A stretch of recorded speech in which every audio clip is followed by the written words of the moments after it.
सीटून 33 आणि 32 सीट झालेला आहे. एका मताने आमची सीट 100% अध्यक्ष उपाध्यक्षाची निवडून झालेली आहे.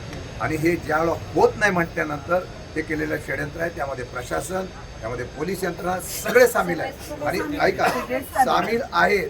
विशेषतः ज्या पद्धतीने लोकशाहीमध्ये आजही कोर्टाचे निर्णय आहेत की मतदानाचा अधिकार बजावण्याचा अधिकार असताना सुद्धा पोलिसांनी मतदानाला वरती आलेल्या असलेल्या सदस्यांना नेणं हे लोकशाहीच्या घटक नाही.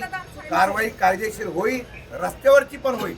आणि मला वाटतं की सातारा जिल्ह्याच्या यशवंतराव चव्हाणांच्या भूमीमध्ये ह्या पद्धतीचं आजपर्यंत राजकारण पाहिलं नाही. ते भाजपने करून दाखवलं आहे.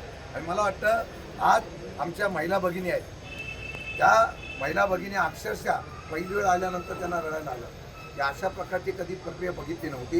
आणि मला अभिमान आहे, आमचे सदस्य ठाम राहिले, विकले गेले नाहीत.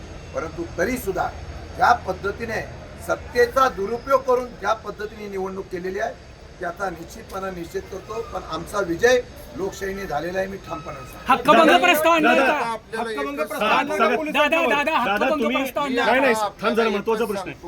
हा. सुरुवात आजच्या प्रसंगातनं प्रशासनाला हाताशी धरून भारतीय जनता पक्षाने केलेली आहे. याचा शेवट शिवसेना आणि राष्ट्रवादी काँग्रेस पक्ष जिल्ह्यामध्ये या गोष्टीचा शेवट करेल. शेवट आकडे काय राहिले? लोकशाही मराठी ऐका, पहा, जागरूक रहा.